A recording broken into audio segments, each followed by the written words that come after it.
Okay, I have a freaking monster of a case study for you today. So I just came back from vacation and my team just showed me the final stats of a brand that in 1 month we took from $100,000 a month to $2 million in a month. It's actually the record. We've never done quite that before. In that window, we have done some pretty big product launches that have done $2 million on a drop, but that brand was already an 8-figure brand. We just 2x whatever drop they've ever done before. But this is taking a brand from very little amount of money, $100,000 a month, to $2 million a month. And I want to share with you some of the strategies that we use to do that. Now, I want to show you the account setup. I'm going to show you some of the ads. I'm going to show you everything, but I want to be really transparent when I say that I can't reveal the brand name because the brand has asked us not to reveal it yet. This brand is actually a giveaway brand, which means they have a giveaway model and they want us to be very special with what we say about that brand. So I can't reveal the brand name, but you will see some of the creatives, but I was just going to black out the brand name just so you guys can't see it because they have asked us not to reveal that. Because the reason why is we're kind of like their secret weapon,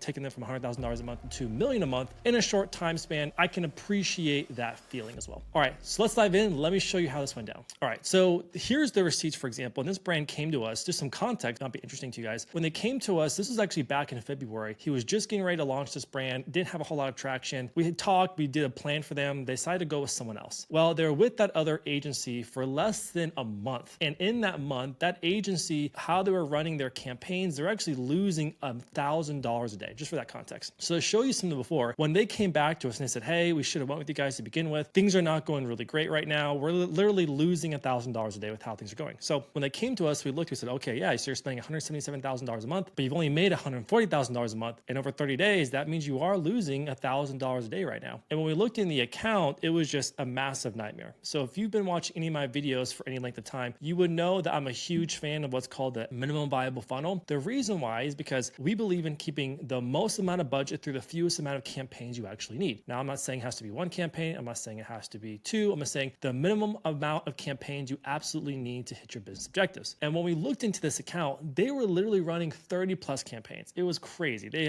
were doing tons of testing. They had over 60% of their budget just being on testing. And again, if you've followed me for any amount of time, you know why that's a big no-no. They were testing audiences and ads and offers and creative. And it was just a big nightmare. And unfortunately, when that brand owner asked them, hey, what is going on with my campaigns? They said, oh, Meta is down right now. Now, as an agency owner, I can feel for sometimes there are hiccups on Meta. Sometimes things do happen. But at that point in time, that wasn't true because that brand founder forward us the email. And then we just said, absolutely not. Meta's doing really great right now. And they decided to come with us. So what was really interesting is that when we looked in the account, we realized that there was already some things that were working. I'll show you what we did on the creative and how we just changed and how we just repositioned the offer a little bit. But the reality is when you have an account like this, you're testing so much, you can't actually tell what's actually working. And that's the problem. That's why I'm a huge proponent of not liking campaign sets up like this. We have 30 plus campaigns because there's so much happening. One, it's very messy. It's hard for you to actually determine what is actually working. Number two is you don't have any what we call line of sight correlation. What I mean by that is when you have a very few amount of campaigns, you can make a change in one and see the net impact on the ad account overall. But when it's like this, you really can't. And so that was a big problem. So let me show you the after. So this is us exactly 1 month after we just completely started from scratch. As you can see, going from before, they had 30 plus campaigns. And for us,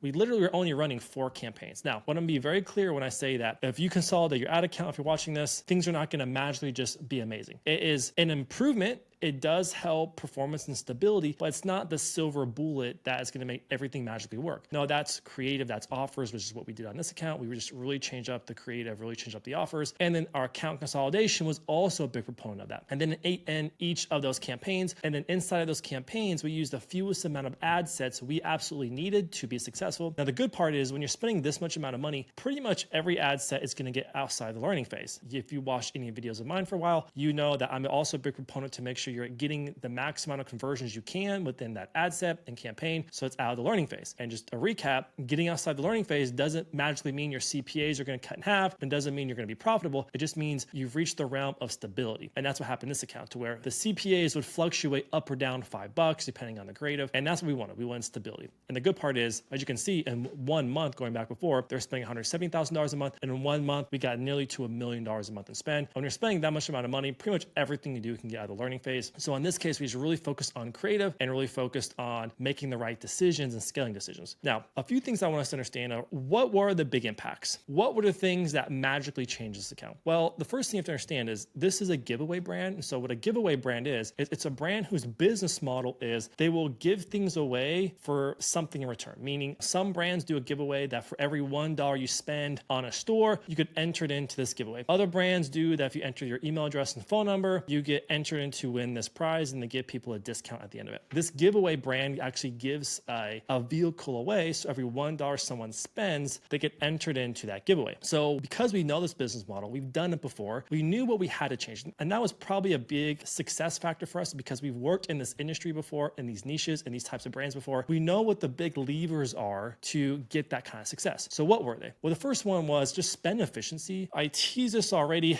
That account before was an absolute freaking nightmare. And every time a brand like that comes to us, we automatically know that's the first thing we need to do because you want more efficiency. Now, what is efficiency? Efficiency means you're having the most amount of budget going behind the things that are proven to win, whether that's audiences, whether that's creative, because you also want to get in the learning phase. But then two, you want the ability that when you know something is working, just to funnel as much money behind it. Because this type of brand to scale, you're really focusing on volume. On this brand, could we have spent less money, had a better return? Potentially. But when you're spending so much money, we can make $100,000 more by double or tripling the ad spend than if we lowered the budget. So for us, we really cared about volume. This brand founder wanted to care about volume, so we cared about volume. So just to paint an example, I mentioned this earlier, we took from 30 campaigns down to 4. Now, what do we do when that happened? Well, when a brand comes to us, what we do is we first audit everything, and then we look at what audiences and what campaigns actually fit within that structure. And if they do, then what we'll do is we'll then just take over those campaigns and then make those part of the consolidated structure. But if not, in this scenario, we pretty much just started from scratch and just redid all the campaigns based off our best practices, which I've made other videos about that. And then we just went right into testing. And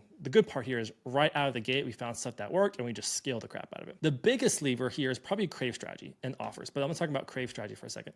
We worked in this industry before, and we know that there's 2 big parts that are really important to make this work. Number 1 is making the offer very clear. And then number 2, making the offer very appetizing. Now, a lot of people that try to do this kind of business model, they just make the offer very unclear. And there's a phrase I like to say to my team is if you confuse, you lose when it comes to advertising, especially in the giveaway model, is you cannot confuse what people are getting and how they can actually get it. So let me show you an example. So the people who were running it before, they were going with an angle of like donating to win, which is really weird. And then besides the video, they were just running statics that were unclear. And these people, my hat goes off to them. They pretty much were set up to fail from the very beginning with creative like this. So what we did is we said, hey, you know what? Let's rework the offer, which I'll talk about in the next slide. And let's just make it unequivocally clear what people are getting, how they can get it, and by what date. Because that's important, because by putting a date parameter on it, what it does is it creates scarcity, it creates fear of missing out, also limited edition feeling. So that was a really big part of it, plus also being really clear what people got. And then also what we did here is we say, you know what, this is for the summer. Why don't we angle this creative as well so that we angle it what the benefit is? And the benefit here is to have an adventure van for summer. Now that wasn't the main value proposition, but it was something that we saw was a really big upside because it was right as the summer was getting ready to start. And we thought it would be a really good angle so that people who are entering to win could almost future pace for themselves. Oh man, this is going to be what I want for the summer, and I'm going to use this for the summer. And that one ad, by the way, we spent almost $300,000 on that one ad profitably. Just to kind of compare and contrast, going from ads that were very unclear, going with the wrong value proposition, to just changing up the creative and the messaging a little bit, making it more clear. And I'm also a big fan of grade creative as well. That one ad, 4x the spend of any of their best ads before, probably even 10x it actually. But yeah, almost spent $300,000.